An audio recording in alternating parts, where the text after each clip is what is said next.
जी हाँ दोस्तों, तो क्या सुप्रीम कोर्ट पर दबाव बना रहे थे शाह? 18 जजेस ने दे दी खुली वार्निंग। क्या इंडिया गठबंधन की उपराष्ट्रपति के उम्मीदवार को सुप्रीम कोर्ट के रिटायर्ड जजेस का मिल गया समर्थन? बहुत स्वागत है आप सभी का। आप देख रहे हैं द राजनीति का विशेष सेगमेंट खबर और विश्लेषण। मैं हूं जब्बार खान। दोस्तों, आखिर ऐसा क्यों हुआ कि सुप्रीम कोर्ट के एक फैसले को लेकर के अमित शाह ने जिस तरीके से राजनीतिक तौर पर आलोचना की, उसके बाद सुप्रीम कोर्ट के 18 जजेस ने अमित शाह को सिर्फ चेतावनी ही नहीं बल्कि खुली वार्निंग दे दी। आखिर अमित शाह ने क्या कहा था? वो कौन सा फैसला जिसे इंडिया गठबंधन के उपराष्ट्रपति के प्रत्याशी से जोड़कर कटाक्ष करने की कोशिश की थी? विस्तार से आपको बताते हैं दोस्तों। अंत तक मेरे साथ में बने रहें ताकि इसकी एक एक परत से आप वाकिफ हो सके। दोस्तों, दरअसल खबर यह है कि 18 रिटायर्ड जजेस ने केंद्रीय गृह मंत्री अमित शाह की उस बयान की कड़ी आलोचना की जिसमें उन्होंने विपक्षी दलों द्वारा चुने गए उपराष्ट्रपति उम्मीदवार, जो कि सुप्रीम कोर्ट के पूर्व जस्टिस हैं, जस्टिस बी सुदर्शन रेड्डी पर विवादास्पद बयान दिया। उपराष्ट्रपति के चुनाव में एक ऐसी स्थिति उत्पन्न हो गई है जहां पर कंपटीशन बढ़ता जा रहा है और अमित शाह ने तिलमिलाहट में एक ऐसा बयान दे दिया जो सीधे सीधे अगर सुप्रीम कोर्ट चाहे तो उन पर कंटेम्प्ट ऑफ कोर्ट का एक्ट लगा सकता है। दोस्तों, अमित शाह ने सलवा जुडम मामले में फैसले को लेकर 2 दिन पहले ही जस्टिस बी सुदर्शन रेड्डी पर नक्सलवाद को समर्थन देने का आरोप लगाया। Justice Reddy justice S Nijjar के साथ सुप्रीम कोर्ट की उस पीठ का दरअसल हिस्सा थे जिसने जुलाई 2011 में सलवा जुडम को खत्म करने का आदेश दिया था और निर्णय दिया था कि माओवादी विद्रोहियों के खिलाफ लड़ाई में आदिवासी युवाओं को विशेष पुलिस अधिकारी के तौर पर इस्तेमाल करना अवैध और असंवैधानिक है। इस मामले में अमित शाह के बयान को 18 रिटायर्ड जजेस ने दुर्भाग्यपूर्ण करार दिया और कहा कि अमित शाह ने सलवा जुडम मामले में सुप्रीम कोर्ट के फैसले का गलत मतलब निकाला, सुप्रीम कोर्ट के फैसले की गलत व्याख्या की है। रिटायर्ड जजेस ने एक संयुक्त बयान में कहा कि गृह मंत्री अमित शाह का सलवा जुडम मामले में सुप्रीम कोर्ट के फैसले की सार्वजनिक रूप से गलत व्याख्या करना दुर्भाग्यपूर्ण है। साफ किया कि सुप्रीम कोर्ट का यह फैसला कहीं भी नक्सलवाद या उसकी विचारधारा का समर्थन नहीं करता। इस फैसले को पढ़ने से ऐसा कोई निहितार्थ भी नहीं निकलता है। दोस्तों, 18 रिटायर्ड जजेस ने अपने बयान में कहा कि उपराष्ट्रपति पद के लिए चुनाव प्रचार भले ही वैचारिक हो, लेकिन इसे सभ्य तरीके से गरिमा के साथ में लड़ा जाना चाहिए और किया जाना चाहिए। किसी भी उम्मीदवार की तथाकथित विचारधारा की आलोचना से किसी भी उम्मीदवार को बचना चाहिए।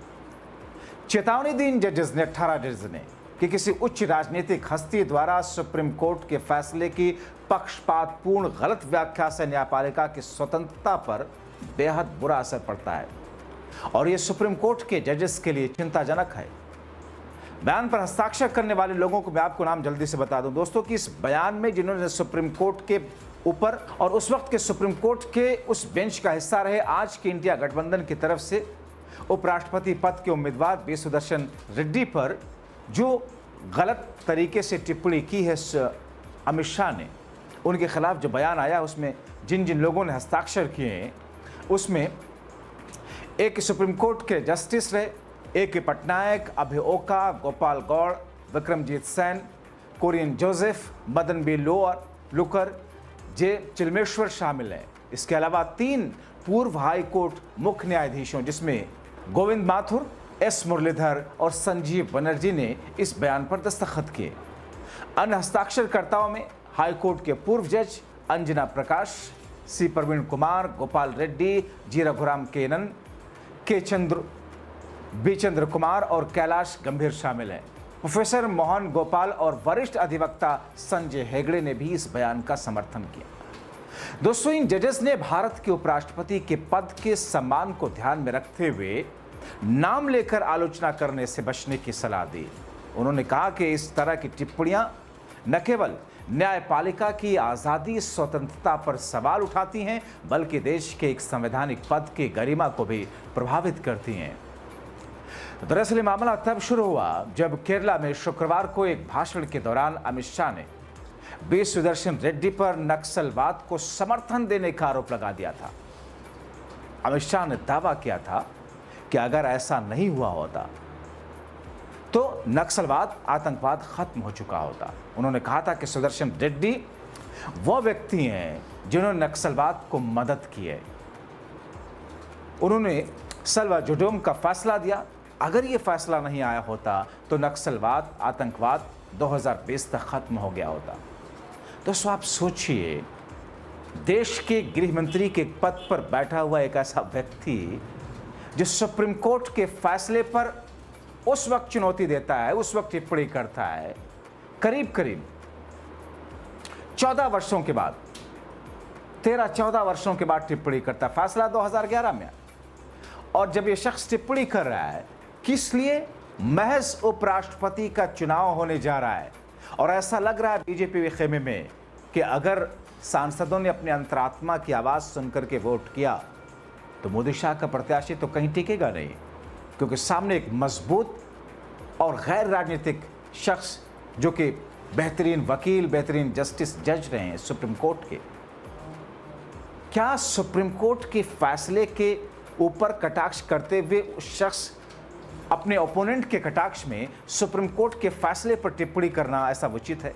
मुझे लगता है अगर किसी इंडिया गठबंधन के शख्स ने या विरोधी पार्टियों के किसी नेता ने अगर ऐसी टिप्पणी की होती तो अब तक एफआईआर दर्ज कर ली गई होती, अब तक उसके खिलाफ कानूनी कार्रवाई हो रही होती। दोस्तों, अमित शाह के बयान के जवाब में इंडिया गठबंधन की तरफ से उपराष्ट्रपति पद के लिए प्रत्याशी बी सुदर्शन रेड्डी ने कहा कि वह गृह मंत्री के साथ कोई विवाद नहीं करना चाहते। सल्वा जुडोम का फैसला उनका व्यक्तिगत नहीं बल्कि सुप्रीम कोर्ट का फैसला था। शाह ने सुप्रीम कोर्ट का फैसला शायद पढ़ा नहीं, अमित शाह ने। अगर शाह ने पूरा फैसला पढ़ा होता तो ऐसी टिप्पणियां कभी नहीं करते, और अगर उन्होंने पढ़ने के बावजूद ऐसी टिप्पणी की है तो फिर क्या ही कहा जाए। दोस्तों आपको जल्दी से बताता हूं कि क्या था सल्वा जुडोम का मामला। दरअसल सल्वा जुडोम छत्तीसगढ़ में माओवादी उग्रवाद के खिलाफ शुरू किया गया एक विवादास्पद अभियान था, जिसमें वहां के स्थानीय आदिवासियों को हथियार देकर के नक्सलियों के खिलाफ लड़ने के लिए प्रेरित किया गया था। इसे एक सशस्त्र नागरिक मिलिशिया के रूप में देखा जाता था। यह मामला सुप्रीम कोर्ट में सामाजिक कार्यकर्ताओं और मानवाधिकार संगठनों द्वारा दायर याचिकाकर्ताओं के माध्यम से उठाया गया। सल्वा जुडोम की गतिविधियों को मानवाधिकारों का उल्लंघन और असंवैधानिक बताया था। मगर दोस्तों जब मामला सुप्रीम कोर्ट में गया तो हुआ क्या, जल्दी से आपको सुप्रीम कोर्ट का फैसला बताते हैं, जिसमें जस्टिस बी सुदर्शन रेड्डी भी उसी बेंच में शामिल थे। जस्टिस बी सुदर्शन रेड्डी और जस्टिस एस निज्जर की सुप्रीम कोर्ट की एक खंडपीठ ने जुलाई 2011 में सल्वा जुडोम को भंग करने का आदेश दिया था। कोर्ट ने फैसला सुनाया था कि माओवादी उग्रवादी से लड़ने के लिए आदिवासी युवाओं को विशेष पुलिस अधिकारी यानी कि एसपीओ के रूप में उपयोग करना अवैध, असंवैधानिक है। यह फैसला छत्तीसगढ़ में सल्वा जुडोम के संचालन को लेकर आया था, जिसे नक्सलवाद के खिलाफ एक नागरिक मिलिशिया के रूप में देखा जाता है। सुप्रीम कोर्ट की तरफ से फैसला देते हुए जस्टिस बी सुदर्शन रेड्डी और जस्टिस एस निज्जर की पीठ ने अपने फैसले में कहा था, आदिवासी युवाओं को विशेष पुलिस अधिकारी के रूप में नियुक्त करना, हथियार देकर माओवादियों के खिलाफ में लड़ने के लिए मजबूर करना संविधान के अनुच्छेद 14 यानी कि समानता का अधिकार और अनुच्छेद 21 यानी कि जीवन और व्यक्तिगत स्वतंत्रता का अधिकार का उल्लंघन है। सल्वा जुडोम जैसे अभियान राज्य द्वारा प्रायोजित हिंसा को बढ़ावा देते हैं और सामाजिक ताने बाने को नुकसान पहुंचाते हैं। छत्तीसगढ़ सरकार को सुप्रीम कोर्ट ने आदेश दिया था कि सल्वा जुडोम को तत्काल भंग किया जाए, आदिवासियों को दी गई बंदूकें वापस ले ली जाए। दरअसल दोस्तों हुआ क्या था, जो पूरा नक्सल बेल्ट है, नक्सलाइट जो पूरा का पूरा मूवमेंट है, सरकार को ये लगा कि वहाँ के जो लोग हैं, आदिवासी लोग हैं, उनको नक्सलियों के खिलाफ खड़ा कर देते हैं। हालांकि ऑपरेशन ग्रीन हंट और क्या क्या सरकार की तरफ से शुरू किया गया, उस वक्त कांग्रेस पार्टी की मनमोहन सिंह की सरकार थी, मगर सुप्रीम कोर्ट ने उस फैसले को ठीक नहीं माना और कहा कि साहब आदिवासियों को जो कि सिविलियंस हैं उनको बंदूक नहीं दी जा सकती और इससे इसके बड़े बुरे प्रभाव पड़ेंगे प्रदेश के अंदर। लेकिन उस फैसले को लेकर के अमित शाह आज सवाल उठा रहे हैं और सीधे सीधे कटाक्ष कर रहे हैं कि साहब नक्सलियों की मदद की आपने। बताइए। बहरहाल ये मामला केवल राजनीतिक और न्यायिक क्षेत्रों के बीच तनाव को दिखाता नहीं सिर्फ है, बल्कि यह भी बताता है कि सुप्रीम कोर्ट के फैसले की व्याख्या को लेकर कितना सावधानी बरतने की जरूरत है। रिटायर्ड जजों का यह बयान एक बार फिर से न्यायपालिका की स्वतंत्रता और निष्पक्षता को बनाए रखने के महत्व को बताता है दोस्तों।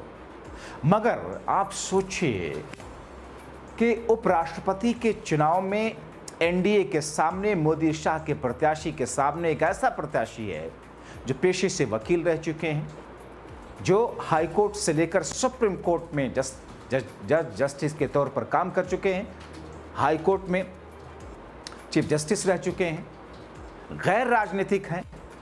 यानी कि एक मजबूत कैंडिडेट की वजह से क्या इस वक्त दोनों सदनों में मेजॉरिटी होने के बावजूद शाह घबरा रहे हैं, इसलिए अनैतिक, असंवैधानिक बयान दे रहे हैं, अलोकतांत्रिक बयान दे रहे हैं, जिस पर सुप्रीम कोर्ट ने उनको सुप्रीम फटकार लगाई है। तो दोस्तों आप क्या कहेंगे इस पूरे मामले को लेकर के? अपने राय कमेंट बॉक्स में जरूर लिखें। अभी के लिए इतना ही, बहुत शुक्रिया।